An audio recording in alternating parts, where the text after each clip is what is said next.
하나님 말씀은 출애굽기 35장 4절에서 9절까지 말씀을 같이 합독하겠습니다. 출애굽기 35장 4절에서 9절까지 말씀을 합독하겠습니다.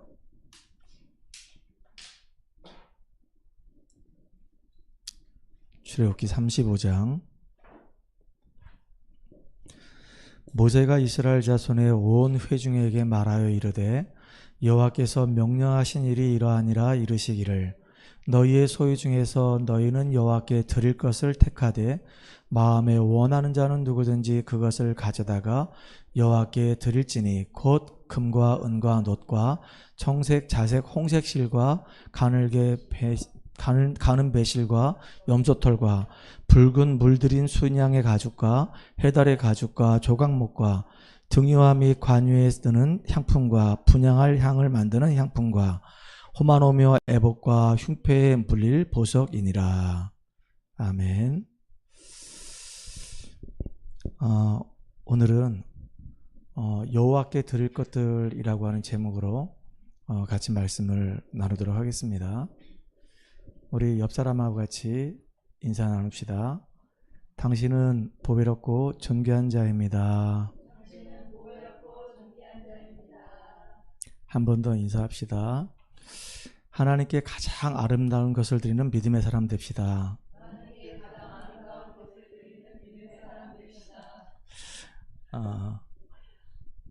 오늘 오래간만에 또 우리 원집사님이 이 예배에 참석하셔서 참 감사하고 기쁩니다. 초대교회 성도님들에게 굉장히 큰 어려움들이 왔습니다. 그분들이 복음을 깨닫고 너무 은혜가 돼서 현장에서 복음만 전하고 전도만 했는데 유대인들이 이 초대교회 성도님들을 그냥 놔두지 않는 겁니다. 계속 핍박을 하는 겁니다. 근데 외부에서 오는 이 핍박도 너무너무 힘든데 더 큰 문제는 내부 안에서 지금 헌금 때문에 시험 드는 문제가 생겼어요. 그것뿐만 아니고요. 또 내부 안에서 구제하는 문제 때문에 성도들이 지금 서로 갈려져 가지고 치고받고 막 싸우는 그런 일이 벌어지는 겁니다. 참 안타깝죠. 이럴 때 사도들이 결정을 딱 한 겁니다. 우리가 이렇게 구제하는 일에 마음과 생각과 모든 중심을 담는 것은 옳지 않다. 이 일을 온전히 감당할 수 있는 일꾼들을 세우자. 그래서 믿음 충만하고 지혜 충만하고 성령 충만하고 사람들에게 칭찬받는 이런 사람들을 세웠습니다. 그렇게 중요한 일꾼들을 딱 세우고 나니까 교회가 잠잠해지는 거예요. 근데 그것뿐만 아니고 그렇게 세워진 일꾼 중에 스데반이라고 하는 사람이 있는데 이 사람이 복음 전하다가 순교하게 된 겁니다. 여러분, 우리가 흔한 말로 더워서 못 살겠다, 더워서 죽겠다, 추워서 죽겠다, 너무 죽는다는 말을 쉽게 하잖아요. 근데 진짜 죽음이 왔을 때는 이게 쉬운 일이 아니란 말이에요. 스데반이 그 많은 사람들 앞에서 복음을 증거하고 있는데 이 사람들이 복음을 들으면서 은혜를 받으면 좋은데 그게 아니고요. 막 이 안에서 막 시기가 막 분이 막 치받아 올라오는 겁니다. 어떻게 하면 저 스데반을 죽일까? 이를 막 부득부득 가는 겁니다. 그럼에도 불구하고 스데반이 말을 멈추지 않고 끝까지 복음을 증거하는 거예요. 그 회중들이 전부 다 돌을 들고 스데반을 찍어 죽였어요. 성경에는 뭐라 되어 있냐면 스데반은 잔이라 이렇게 되어 있거든요. 스데반이 다른 거 얘기했으면 돌 맞아 죽지 않았단 말이에요. 그런데 스데반은 완전히 복음의 은혜 받았고 복음의 결론 내린 사람이에요. 어떤 문제가 와도 나는 흔들리지 않는다. 어떤 핍박이 와도 나는 흔들리지 않는다. 어떤 어려움이 와도 주님은 나와 함께 하시고 지금까지 인도하셨고 승리케 하실 것이기 때문에 아무것도 두렵지 않는다. 오히려 스데반은요, 복음 안에 있는 참된 가치를 발견했기 때문에 복음 때문에 완전히 생을 거는 축복의 주역이 된 겁니다. 우리 성도님들에게 여러 가지 어려움들이 올 수 있습니다. 그 어려움 올 때마다 우리가 복음 붙잡고 복음 안에서 믿음 고백하면서 승리하는 믿음의 주역들 되기를 주님의 이름으로 축복합니다. 특별히 이스라엘 민족들은 보통 민족이 아니에요. 하나님의 은혜를 어마어마하게 받은 사람들입니다. 애굽에서 430년 동안 비참하게 종살이했어요. 언약 하나 놓쳐가지고, 복음 하나 놓쳐가지고, 하나님과 함께하는 축복 놓치고 예배가 뭔지를 모르다 보니까 완전히 그냥 사단의 밥이 된 겁니다. 삶 자체가 이유 없이 저주와 재앙 속에 살 수밖에 없는 거예요. 노예 속에 그냥 살아가는 겁니다. 그 삶 자체가 너무 비참한 거예요. 나만 그렇게 고통당하면 괜찮아요. 그런데 이 고통의 이 문제가 후대에게 전달돼 가지고 자자손손 계속 어려움이 대물림되는 겁니다. 이게 저주고 이게 재앙이란 말이에요. 끝도 없이 그냥 멸망의 길로 걸어가는 겁니다. 근데 하나님께서 그렇게 망하는 그 인생들을 그냥 거기 놔두지 않으시고 6월절 어린 양의 피의 비밀을 깨닫게 하시고 그들을 거기서 구원해 주셨단 말이에요. 여러분, 구원받은 이 은혜가 이게 얼마나 감사합니까? 오늘 우리 권사님도 기도하셨지만 죄와 이 사망과 이 지옥, 이 저주 재앙에서 우리가 빠져나왔다는 거 생각만 해도 너무너무 이게 감사한 거예요. 근데 구원받은 것도 감사한데 하나님이 친히 우리와 함께 하시고 우리 인도에 가시잖아요. 이스라엘 민족들이 구원받아서 가나안 땅 가는데 홍해가 딱 길을 막고 있습니다. 큰 문제가, 큰 산이 딱 길을 막고 있단 말이에요. 그때 하나님께서 홍해를 가르고 이스라엘 민족들에게 능력으로 함께 하신 것을 보여주셨단 말이에요. 언약의 백성은 염려할 거 없어요. 언약의 백성들은 걱정할 거 없어요. 왜냐? 하나님이 살아계시고 우리와 함께 하시고 우리 인도하시기 때문에 문제에 만났다 그 속에 하나님이 숨은 계획이 있는 거예요. 하나님 능력을 체험하라 그 얘기입니다. 광야를 가는데 그 길이 얼마나 힘들고 어렵습니까? 근데 안 굶어 죽었어요. 하나님이 그 이스라엘 백성들을 만나면 메추라기로 먹여주셨고요. 그 덥고 그 추운데 구름기둥 불기둥으로 그를 인도하셨단 말이에요. 목말라가지고 막 곧 죽을 것 같았단 말이에요. 근데 하나님께서 반석을 쪼개가지고 그들에게 물을 내시면서 그들을 인도해 가셨단 말이에요. 여러분, 이거 정말로 생각만 해도 너무 감사한 거 아닙니까? 구원받은 것도 감사하고 우리와 지금 함께 하신 것도 감사하고 우리를 인도하시고 보호하시고 축복하시니까 이게 얼마나 감사하냐고요. 더군다나 우리는요, 미래가 보장돼 있잖아요. 당연히 예수 믿고 구원받은 우리는 천국이 보장돼 있단 말이에요. 아무것도 염려할 이유가 없어요. 이 땅에 사는 동안에 보좌의 축복 누리면서 우리는 삶을 살아간단 말이에요. 그 삶 자체가 진짜 행복한 사람입니다. 여러분은 하나님의 은혜 받은 사람이에요. 아무것도 염려할 거나 걱정할 거 없어요. 정말로 믿음 가지고 승리하는 축복의 언약의 여정을 걸어가는 저와 여러분 되기를 주의 이름으로 축원합니다. 그 백성들에게 오늘 본문에 보니까 하나님이 모세를 통해서 명령을 주십니다. 명령을 주시는데 뭐라 말씀하십니까? 4절에 보니까 모세가 이스라엘 자손의 온 회중에게 말하여 이르되 여호와께서 명령하신 일이 이러하니라. 여호와께서 이스라엘 백성들에게 지금 명령을 하셨단 말이에요. 뭐를 명령하셨냐? 성막 지으라고 말씀하셨어요. 왜냐? 광야 가는 그 길에 승리하도록 하기 위해서 하나님께 예배드리고 말씀 듣고 은혜 받고 말씀 따라 인도받으면서 응답을 확인하고 승리하도록 하기 위해서 성막을 만들려고 하는 겁니다. 근데 성막이 그냥 만들어지는 게 아니란 말이에요. 성막을 만들어라. 아, 예, 성막 만들면 되겠네요. 그게 아니잖아요. 성막을 만들려고 하다 보니까 성막에 필요한 것들이 너무 많은 겁니다. 여기에 보니까 성막에 필요한 것들이 얼마나 많은지요. 5절 하반절에 보니까 금과 은과 놋과 청색, 자색, 홍색 실과 가는 배실과 염소털과 붉은 물들인 수양의 가죽과 해달의 가죽과 조각목과 등유와 관유에 쓰이는 향품과 분향할 향들을 그 다음에 호마노와 애복과 흉표에 물릴 보석이니라. 이렇게 많은 것들이 필요하단 말이에요. 그런데 성막을 지어야 되는데 성막이 너무너무 필요한데 하나님 앞에 헌물을 드리라는 겁니다. 이 성막을 만들 이 모든 재료를 하나님 앞에 드리라는 거예요. 그런데 드리는데 어떻게 드리느냐? 오늘 5절에 보니까 마음에 원하는 자들이 억지로 하지 말고 기쁘고 감사한 마음으로 자원해서 하나님께 드리라 그 얘기예요. 그러면서 하나님께 드릴 것을 택하라고 그랬어요. 왜냐하면 항목들이 많잖아요. 청색, 자색, 홍색실도 있고 가는 배실도 있고 염소털도 있고 뭐 향품도 있고 보석도 있고 금은도 있고 놋도 있고 너무 많단 말이에요. 그 중에 내가 하나님께 자원해서 기쁘게 드릴 것들을 택하라, 그 얘기입니다. 근데 그 중에는요, 뭐도 있냐면은 보석도 있는 겁니다. 내가 정말로 가장 아끼는 거, 내가 가장 소중하게 여기는 것을 하나님의 성막 짓는 그 일에 아낌없이 드리라, 그 얘기입니다. 그렇다고 해가지고 여러분들 집에 가지고 보석 찾아가지고 다음 주에 가져오라, 그런 얘기 아닙니다. 진짜 하나님 앞에 진실한 마음으로 얼마나 이 성막이 중요한지, 이 성전이 중요한지, 이 교회가 중요한지 알고 감사한 마음으로 하나님께 드리라, 그 얘기입니다. 저는 여러분들이 이 응답의 주역 되기를 간절히 소원합니다.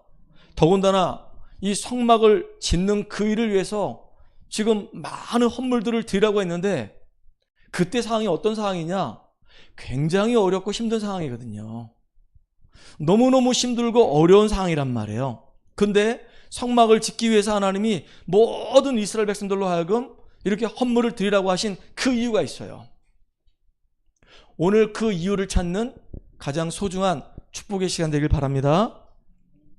첫 번째 이유가 뭐냐? 하나님이 함께 하신 증거를 삶 속에서 체험하라, 그 얘기예요. 여러분, 이스라엘 백성들이 애굽에서 나올 때 그냥 나오지 않았잖아요.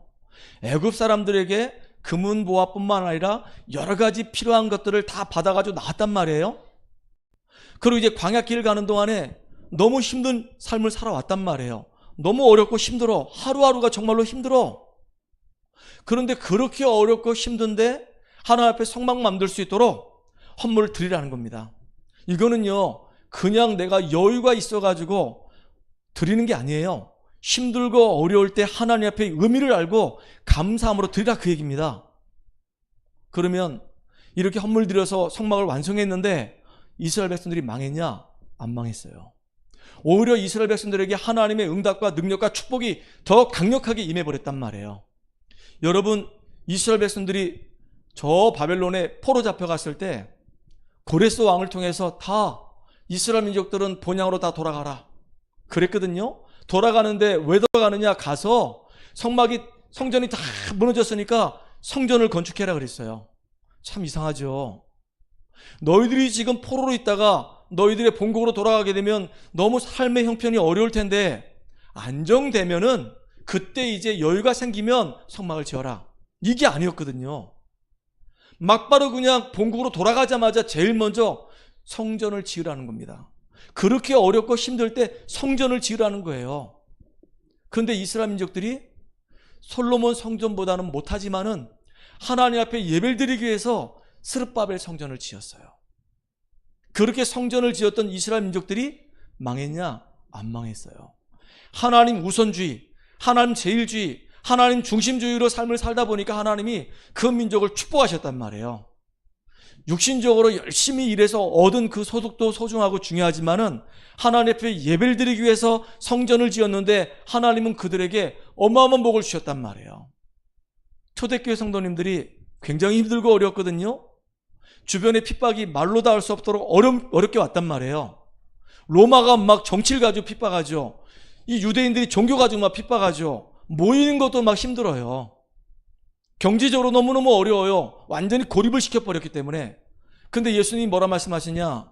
이 초대교회 성도들에게 너희는 가서 모든 족속으로 제자 삼으라는 겁니다. 세계복음화라는 거예요. 세계 선교하라는 거예요. 말도 안 되는 얘기가 막 터져 나오는 겁니다. 그런데 이 사람들이 믿음으로 도전하는 거예요. 믿음으로 기도하면서 인도받는 겁니다. 하나님의 이 말씀 앞에 순종하는 거예요. 나중에 어떻게 됐냐? 이스라엘 민족들이요, 세계 경제 50% 장악하는 응답을 누린 지역이 돼버렸어요. 여러분, 지금 미국에 그 월가를 완전히 장악한 사람들이 누구냐? 유대인들이에요. 이 유대인들은 자녀들에게 딱 두 가지를 알려줍니다. 네 한 손에는 생명처럼 하나님을 붙잡아라. 그 또 다른 한 손에는 경제를 붙잡아라. 이 두 개는 죽어도 놓지 말아라. 아예 그냥 유대인들에게, 그 자손들에게 이 두 가지만큼 완전히 그냥 언약이 되도록 다 심어버렸어요. 그러니까 세계 경제를 좌지우지하는 사람들이 누구냐? 유대인들이에요.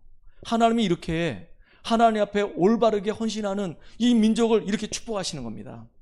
여러분, 이 증거를 가지고요, 여러 가지 경제적인 어려운 문제 왔다 하더라도 흔들리지 말고 속지 않고 하나님 주신 힘을 얻는 여러분 되기를 주의로 축복합니다. 진짜 증거 붙잡아야 돼요. 하나님 앞에 내가 가장 힘들고 어려울 때, 그때 믿음으로 내가 결단하고 하나님께 드린 이 모든 예물들이 그냥 없어지는 것이 아니고 하나님의 어마어마한 축복으로 내게 돌아오는 거구나. 이걸 정말로 발견하고 힘을 얻는 저와 여러분 되기를 주의 이름으로 축복드립니다. 두 번째 이유입니다. 왜 하나님께서 이렇게 어려운 가운데, 이스라엘 민족들이 참 힘들고 고난 가운데 있을 때 이 성막을 지으라고 헌물을 드리라고 했느냐? 그 헌물을 드리는 그것이요, 신앙생활하는 데 있어서 가장 우리가 잘하는 모습을 볼 수 있는 장면이에요. 참 이게 중요해요. 이 사람의 이 헌금관을 보게 되면요, 이 사람이 진짜 신앙생활을 잘하는 사람인지 잘 못하는 사람인지를 구분할 수 있어요. 액수가 중요한 게 아니에요. 저는 제가 영적인 스승으로 모시는 분이 있습니다. 제 목회의 스승으로 모시는 분도 있고요. 근데 영적인 스승으로 모시는 그분이 항상 간증하는 게 있어요. 본인이 중학교 1학년 때 아버지가 화재로 인해서 돌아가셨다는 거예요. 그러니까 어떻게 되겠습니까? 그 당시에 1950년생인데 1964년도에 아버지가 불이 나가지고, 화재가 나가지고 집이 불나가지고 돌아가신 거예요. 64년도면 전쟁 이후이기 때문에 사는 게 너무 힘들어. 살 데가 없어서 산에 가서 천막 쳐놓고 살 때였단 말이에요. 집에 불이 났어요. 화재가 났어요. 그 동네 불이 나서 모든 사람들이 화재민이 돼버린 겁니다. 그때 어머니가, 기도하는 어머니, 믿음의 어머니인데 뭐 했냐? 청소부 했어요. 청소부 하면서 그 네 자녀를 키운 겁니다. 참 놀라운 거예요.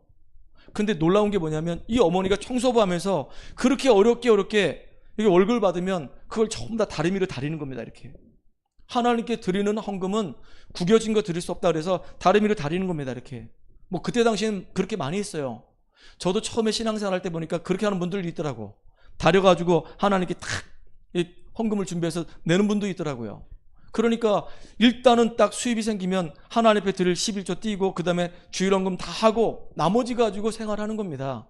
여유가 있겠습니까?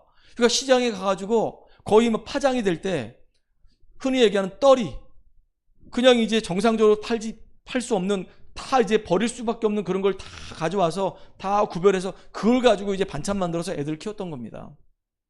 그러니까 이 아들이, 어머니가 이해가 안 되는 거예요. 도대체 엄마는 돈 벌어가지고 왜 우리한테 맛있는 거 사주지도 않고 옷도 제대로 안 입히고 맨날 교회 가서 헌금만 하냐고. 그 돈 있으면 나눠달라고. 어머니가 한마디 하더래요. 야, 너한테 그 돈 주면 너 술 처먹잖아. 그러니까 맞다. 근데 그렇게 어머니가 하나님 앞에 기도하면서 그렇게 드렸던 그 모든 예물들이요, 자녀들을 믿음의 반석에 딱 세우는 굉장히 중요한 신앙의 모습으로 각인되게 만든 거예요. 지금은 최고의 전도자로 쓰임받는 사람이 돼버렸어요.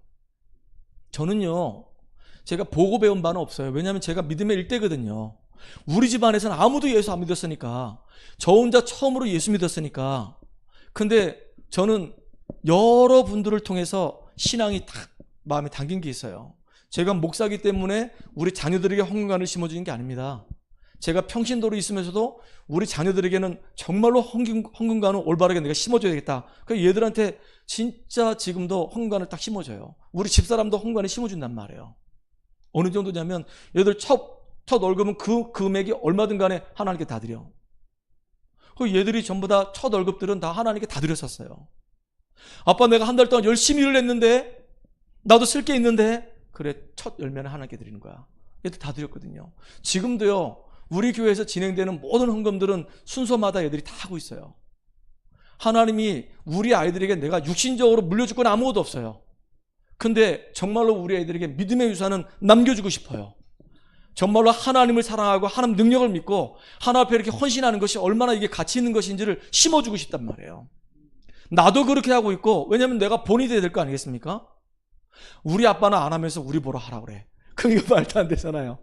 나도 본이 되고 우리 애들도 정말로 하나님 앞에 진실한 마음으로 헌신할 수 있도록 그렇게 만드는 겁니다. 이게 정말로 아름다운 믿음의 유산이에요. 우리 큰딸이 얼마 전에 결혼했습니다. 근데 제가 아무것도 해줄 게 없었어요. 그 큰딸이 저한테 얘기합니다. 아빠, 기도해 주면 돼요. 지금까지 저를 믿음으로 키워준 거 너무 감사해요. 그러면 됐어요.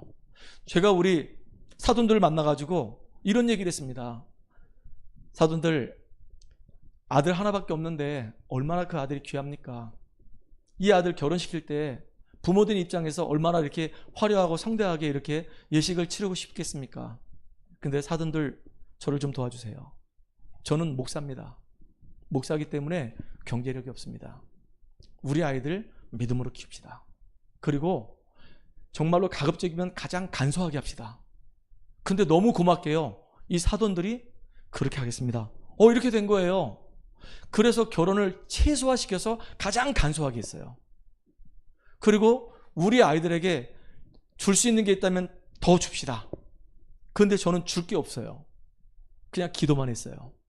진짜 하나님이 우리 아이들 축복해달라고 기도했어요. 어제 그저께입니다. 우리 미연이하고 차를 타고 이제 제가 라이딩을 하잖아요. 우리 미연이를 학교에서 이제 데리고 왔단 말이에요. 데리고 오면서, 야, 미연아, 아빠가 참 미안한데 너 결혼할 때 아빠는 너한테 해줄 게 아무것도 없다. 육신적으로 줄 게 아무것도 없어. 나는 속으로 기도하는데 진짜 너에게 믿음의 유산을 심어주고 싶어. 이건 내 속으로 한 얘기거든요. 근데 우리 딸이 뭐라고 얘기하냐? 아빠 걱정하지 마. 내가 결혼할 때 결혼 자금 내가 알아서 준비할 테니까 아빠는 일도 걱정하지 마. 이러는 거 있죠. 되게 기특한 거예요. 그러면서 한마디 딱 나한테 침을 하나 딱 주더라고요. 뭐라고 얘기하냐? 아빠, 다른 친구들은 있잖아. 부모님들이 등록금 다 대줘. 용돈도 다 대줘. 근데 나는 있잖아. 우리 가정이 어려운 거 알고 열심히 공부해서 다 장학금 받고 있잖아. 진짜 얘한테는 등록금이 1도 안 나갔어요. 1원도 안 나갔어요. 그리고 지가 알바 다 해요. 학생 조교하고 지금 편의점 알바하고 해가지고 지 용돈 다 벌어요. 참 감사하잖아요. 그러니까 아무것도 걱정하지 말라는 겁니다. 저는 그게 고맙다는 게 아니라, 그래, 어릴 때부터 정말로 올바른 경제관을 가지고 믿음의 사람을 딱 섰으면 좋겠다. 그런 마음이 들었어요. 그래서 이 아이들이 정말로 믿음 앞에 딱 세워지는 사람 됐으면 좋겠습니다. 우리 막내도요, 여기 와서 언니 결혼식 할 때 왔거든요. 언니 결혼식 할 때 왔는데 그냥 결혼식만 딱 보고, 아빠 나 필리핀 가야 돼. 가서 그 필리핀 RUTC에서 우리 애들 돌아보고 거기서 내 미래도 준비하고 공부해야 돼. 그 가도 상관없어요. 근데 제가 한마디 했습니다. 가지 마라. 여기 있는 동안에 너 알바를 해라. 알바를 해가지고 아빠한테 도와달라는 얘기가 아니다. 그 알바를 해서 네가 얻은 수입을 가지고 가장 가치 있게 네가 썼으면 좋겠다. 근데 얘가요, 아멘하고 또 인도받아요. 그 지난번에 우리 사모하고 같이 얘기하면서 지가 알바를 해서 벌었는데, 나 우리 교회에다 당연히 헌금할 거 헌금하고, 내가 정말로 너무나도 은혜 받고 내가 너무나도 도움 받았던 저 필리핀 저 RUTC에도 나 헌금하고 싶어. 그래서 제가 우리 집사람한테 그랬어요. 미애가 하고 싶은 만큼 다 하라고 얘기해줘라. 선교 헌금하는 거 이게 너무 귀한 거다. 이거 액수 제한 두지 말아라. 마음껏 헌금하게 해줘라. 그랬더니 알겠어요 그러더라고요. 그랬더니 지가 나름대로 엄마하고 상의하더니 뭔가 결정을 한 것 같아요. 저는 얼마인지 모르겠어요. 아무튼요, 그렇게 믿음의 결정을 할 수 있도록 도와주는 겁니다. 우리 자녀들이요, 그렇게 믿음의 사람들로 키워가는 거예요. 그러니까 그 사람의 그 헌금관을 보게 되면 그 사람의 인생관이 나와요. 저는요, 너무 가난하게 살았었기 때문에 가난하게 살았던 삶이 저에게 큰 도움이 됐었어요. 저는 궁색하게 살고 싶지 않아요. 돈 때문에 완전히 돈에 매여가지고 찌질하게 사는 거 저는 너무너무 싫어합니다. 또 돈을요, 막 아무렇게나 막 헤프게 쓰는 거 저는 정말로 싫어해요. 그렇잖아요. 진짜 하나님이 나에게 생명 주셨고 하나님 나에게 주신 이 경제라고 한다면 하나님 앞에서 가장 가치 있게 가장 귀하게 사용하는 것은 당연한 거 아니겠습니까? 그러니까 많은 사람들이 그래요. 참 이게 너무너무 안타깝잖아요. 그리고 돈을 가지고 속이는 거 정말로 싫어요. 만약에 그런 사람들이 중요한 일을 맡는다? 그러면요 반드시 문제 와요. 그래서 돈 때문에 궁색하지 말고, 돈을 받았으면 그 돈 갖고 막 또 헤프게 쓰지 말고, 돈을 가지고 정말로 하나님 앞에서 가장 인생 아름답게 사용해라. 그게 그 사람의 영적 상태입니다. 그렇잖아요. 그래서 여러분이 정말로 가장 소중한 게 뭡니까? 여러분이 정말로 가장 귀하게 생각하는 게 그게 뭡니까? 그게 그 사람의 인생이 되는 거예요. 만약에 내 인생의 목적이 성공이다, 그걸 가장 소중하게 여긴다, 그러면요 그게 그 사람의 인생 되는 겁니다. 성공했는데 어느 날 영적 문제 때문에 무너져 버리는 거예요. 또 어떤 사람은 내 인생에 가장 중요한 게 돈이다, 그러면 그 돈을 위해서 막 쫓아간단 말이에요. 그럼 돈 때문에 울고 웃고 하다가 결국 그 인생은 또 무너지는 인생이 되는 거예요. 여러분, 돈에 잡히는 인생 말고요, 돈을 가지고 마음껏 누리는 인생 되기 바랍니다. 돈이 없어도 안 돼요. 이 땅을 살아가는 동안에 돈이 필요하잖아요. 경제는 당연히 필요한 거예요. 근데 그 필요한 경제를 가지고 가장 합당하게 쓸 수 있는 믿음의 그릇을 준비하는 저와 여러분 되기 바랍니다. 그게 너무 중요한 거예요. 그래서 광야길 가는 동안에 어려움 속에 있지만 어려운 이 성도들에게, 이 이스라엘 백성들에게 하나님이 성막을 만들기 위해서 헌물하라 그 얘기입니다. 왜냐? 내가 매일 너희들과 함께하지 않냐? 함께하면서 너희들에게 축복하지 않냐? 이걸 체험하라 그 얘기예요. 그들이 가지고 있는 이 경제관이 그 신앙하고 연결되어 있단 말이에요. 저는 봤거든요. 부자들이 헌금 많이 하냐? 아니에요. 엘리트가 헌금 많이 하냐? 아니더라고요. 변호사가 되면 헌금 많이 할 줄 알았거든요. 아니에요. 누가 헌금 정말로 많이 하냐? 보니까 있죠. 어렵고 힘든 과정 속에 있는 분들이 자기 먹을 거 안 먹고 입을 거 안 입고 줄여가면서 하나님께 헌금하더라고요. 그분들의 그 헌금 때문에 진짜 교회가 돌아가는 거예요. 여러분, 정말로 어렵고 힘들수록 하나님 앞에 정말로 내 중심을 드릴 수 있는 증인들 되기를 주의 이름으로 축복합니다. 세 번째입니다. 왜 하나님께서 이스라엘 백성들로 하여금 그 어려울 때 성막을 지으면서 헌물을 하라고 했냐?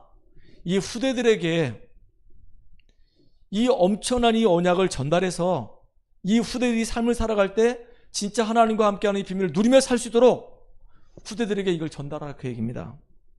중요하죠. 후대들에게 제일 중요한 게 뭐냐? 세절기 축복이 무엇인지 알게 만드는 겁니다.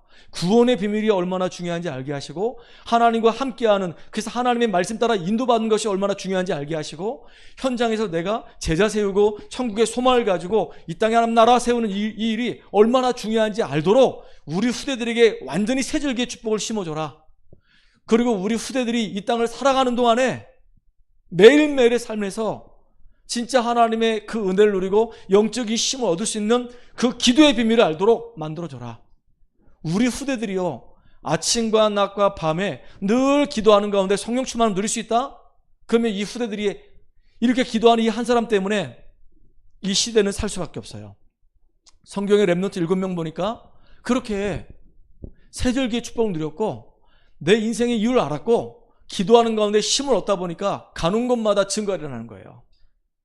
우리 후대들이 그런 후대대로 기도하는 여러분 되기 바랍니다. 그래서 우리 후대들에게 딱 심어주세요. 올바른 헌금관 딱 심어주세요. 절대로 이 헌금 때문에 흔들리거나 시험 들지 않는 후대들에게 되도록 심어주세요. 어릴 때부터. 그래서 저는 우리 딸들한테 항상 얘기합니다. 우리 집사람이 주로 이제 다 얘기합니다. 항상 딱 앉아가지고, 야, 너 소득이 생겼지? 그러면 세후가 아니야. 세전이야. 세전에서 11절 띄워. 그리고 감사헌금하고 주일헌금하고 건축헌금하고 그 다음에 성교헌금하고 우리 교회는 또 렘넌트 헌금하고 알루티시 헌금하고 이제 성교 캠프를 제가 가기 때문에 1년에 한 번 가잖아요. 2번 갈 때도 있고. 그러니까 그걸 넣고 기도하면서 네가 할 수 있는 범위를 진짜 헌금 계획을 세워서 띄워내는 거야. 그래서 하나님께 온전한 마음으로 드려. 근데요, 참 감사해요. 한 번도 우리 딸들이 그것 때문에 상처받거나 시험 들지 않았어요.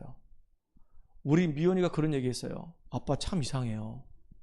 내가 정말로 힘들고 어렵고 진짜 돈이 늘 필요한데 하나님께 드리고 하나님께 헌금했는데 이상하게 하나님이 다 채워주셨어. 너무 놀라운 거예요. 정말로 너무 놀라울 정도로 하나님이 다 채우셨다는 거예요. 얘가 그런 고백을 하는 거예요. 여러분 그 응답들을 한번 확인해 보시기 바랍니다. 하나님이 여러분들의 인생을 책임지시고 하나님이 여러분들의 인생의 주인이시고 여러분들의 삶을 인도해 가신 것들을 여러분이 정말로 확인하는 축복의 주역 되기 바랍니다. 그게 결론입니다. 아무나 이 일을 할 수 있지 않아요. 정말로 이 성막의 이 소중함을 알고 예배가 얼마나 중요한지 알고 그 의미를 알고 하나님께 헌물을 드린다, 헌금을 한다, 이거 아무나 할 수 있는 게 아닙니다. 누가 할 수 있냐? 진짜 구원의 이 참된 축복이 뭔지를 아는 그 사람이 이거 할 수 있어요. 내가 완전히 억만제약 가운데 완전히 죽었던 인생이었는데 하나님이 그리스도 예수 안에서 나를 구원해 주시고 생명 주시고 지금 내 인생의 주인 되시러 나와 함께 하시는구나. 진짜 내가 어마어마한 축복받은 사람이구나. 이거 발견하는 그 사람만이 할 수 있는 거예요. 그렇잖아요, 그죠? 아무나 한 건 못한다니까. 이 돈이 이게 얼마나 중요한데요. 여러분, 이 땅을 살아가는 동안에 가장 많이 듣는 소리가 돈이에요. 돈이 필요해. 돈 얘기거든요. 우리가 공부하면서 영어 단어보다 더 많이 듣는 얘기, 수학 공식보다 더 많이 듣는 얘기가 돈이거든요. 근데 진짜 구원의 확신이 분명하다고 한다면, 구원의 축복이 무엇인지 안다고 한다면 정말로 돈의 참된 가치를 알게 돼요. 그 돈에 매이지 않습니다. 가장 귀중하고 소중한 곳에 드릴 수 있는 믿음을 갖게 되는 거예요. 여러분이 그 축복 누리는 주역 되기 바랍니다. 오늘 왜 목사님 또 이렇게 갑자기 이 헌금에 열내실까? 오늘 본문에 그 얘기예요. 내가 하고 싶어서 하는 얘기가 아니고 그 얘기야. 지지난주에 또 금식 얘기했잖아요. 금식 얘기가 나오니까 금식에 대해서 기도하다가 이야기하는 거예요. 그래, 가장 어려울 때 하나님께 드리라고 하는 거구나. 왜? 하나님이 항상 함께 하시는 그 축복을 삶 속에서 찾아 누리라고. 그렇잖아요. 내가 정말로 헌금을 드릴 때 이게 정말로 우리의 신앙 고백이거든요. 내 믿음의 그릇이고 내 신앙의 모습이거든요. 그렇잖아요. 뭘 갖고 우리가 증거할 수 있겠습니까? 어떤 분이 그런 얘기 했어요. 내가 목이라도 내놓겠습니다. 헌금이나 좀 내라. 헌금 내라 그러면 죽어도 안 내는데 목이라도 내놓겠다. 왜 말이니까. 말은 얼마든지 할 수 있어. 근데요, 진짜 물질은요, 아무나 못 드려요. 진짜 구원의 축복을 아는 믿음의 사람만 드릴 수 있는 겁니다. 두 번째요, 여러분이 구원의 분명한 축복을 알고 있다고 한다면요, 하나님 내게 주신 달란트가 있어요. 그걸 찾아내시기 바랍니다. 이번에 OMC 이제 장학금을 신청하는데 우리 막내가 그 신청해 보게 되면 이제 여러 가지 항목들이 있습니다. 그 내용들을 쭉 써야 되는 거예요. 그러니까 한 학기 동안 어떻게 지냈는지, 그 다음에 신앙생활을 어떻게 하고 있는지, 훈련을 어떻게 받고 있는지, 내 인생의 비전은 무엇인지, 나는 어떤 삶을 살고 싶은지, 뭐 그런 내용들을 이렇게 써야 되는 거예요. 근데 그걸 다 써가지고 우리 가족 카톡방에 딱 올려놓은 거예요. 제가 읽다가요, 감동받았어요. 제가 청소년 시기에 굉장히 타락을 했고 방황했거든요. 여러분, 그때 모습을 봤어야 돼요. 예배 드릴 때 이 자리에 앉아가지고 앞에 앉아라 그러면 앞에 앉으면 딱 저를 쳐다볼 때 이렇게 감사하고 은혜스러운 눈빛이 아니야. 지금 여러분들 이런 눈빛이 아니라니까요. 일단 딱 째져가지고 왜 주일날 아침부터 나를 깨워가지고 예배 드리게 만들어. 이렇게 째려보고요. 성질나면요, 저 뒤에 가가지고 나를 노려보면서 이렇게 예배 드리다가 확 화장실 가고, 화장실 갈 때 문도요 그냥 살짝 이렇게 닫는 게 아니라 쾅 닫았다가 쾅 열고 와요. 예배를 방해해요.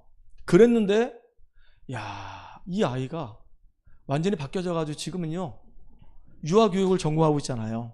그리고 자기는 청소년 사역을 마음에 담고 있고 RUTC를 가슴에 탁 품고 있는 거예요. 자기는 그리고 앞으로 RUTC 사역을 하는 게 아니라 RUTC 사역을 할 수 있는 교사를 양성할 수 있는 교수가 되겠대. 할렐루야. 나 그거 보면서요, 감사하다. 그래, 자기의 달란트를 찾아냈구나. 나 인생의 이유를 발견했구나. 그래, 한 번 사는 인생인데 그냥 겉다리로 사는 인생이 아니고 허투루 사는 인생이 아니고 정말로 하나님 앞에 딱 달란트 찾아내고 의미 있는 이유 있는 인생을 살아가는 그 제목이 잡혔구나. 하나님이 축복하시겠어요? 안 하시겠어요? 축복하셨으면 좋겠습니다. 그리고 여러분의 가정이 굉장히 소중한 가정입니다.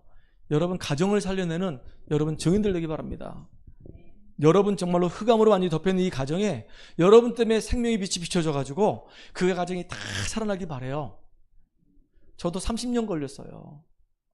가문이 살아나길 계속 기도하고 있거든요. 지금도 계속 기도는 하고 있습니다. 참 놀라운 응답이 일어나고요. 흑암이 계속 무너지는 겁니다. 그게 보여져요. 지금은 이제 동해 다락방 갈 때마다 사도행전 16장을 놓고 계속 기도합니다. 바울이 빌립보에서 루디아 만나가지고 말씀 운동했잖아요. 말씀 운동 계속 하다 보니까 지역의 흑암이 막 무너집니다. 그 증거가 뭐냐? 귀신 들려서 점하는 요정이 와가지고 막 바울을 막 괴롭힙니다. 근데 우리 장모님의 동생 중에 한 분이 지금 무속일을 하고 있단 말이에요. 근데 그분이 이제 하나님께 돌아올 시간표가 이제 얼마 안 남을 것 같아요. 계속 어려움들이 없거든요.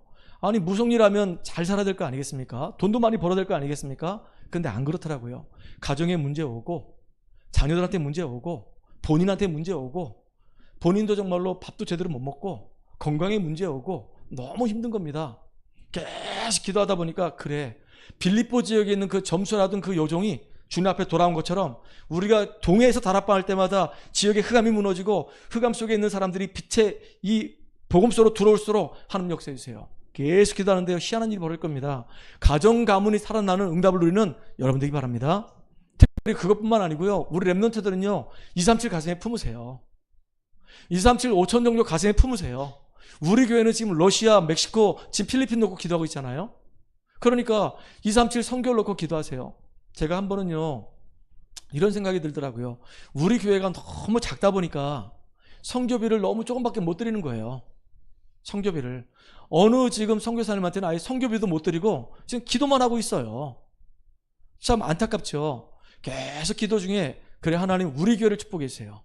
그래서 마음껏 우리가 선교를 할 수 있도록, 이분들이 정말 한국에 나올 때 선교대회에 있을 때마다 우리가 한 분이라도 제대로 섬길 수 있도록, 아니 항공권도 지원해주고 여기 와 있는 체류비도 지원해주고 훈련도 받을 수 있도록 해주고, 그분 오실 때 우리가 모시고 와서 같이 선교 포럼하고 같이 말씀 나누고 은혜 받고 같이 기도하고, 가실 때는 또 우리가 선교비 또 책정해 드리고, 아 나 그랬으면 너무 좋겠다 싶어요. 근데 지금 우리가 너무 어렵다 보니까 괜시리 매달마다 그냥 선교비 조금씩 드리는 거, 그거 채워나가기 지금 바쁘거든요. 하나님 정말로 선교 너무 중요한데 237 놓고, 그 중에 우리가 러시아, 멕시코, 지금 필리핀 놓고 기도하는데 하나님 우리에게 은혜 주셔서 진짜 237 선교하고 나올 만큼 경제의 문을 열어주세요. 진짜 응답받는 저 여러분 되기 바랍니다. 여러분의 작은 그 헌신이 빛의 경제가 회복돼서 하나님의 소원을 이루는 그런 헌신이 되어지기를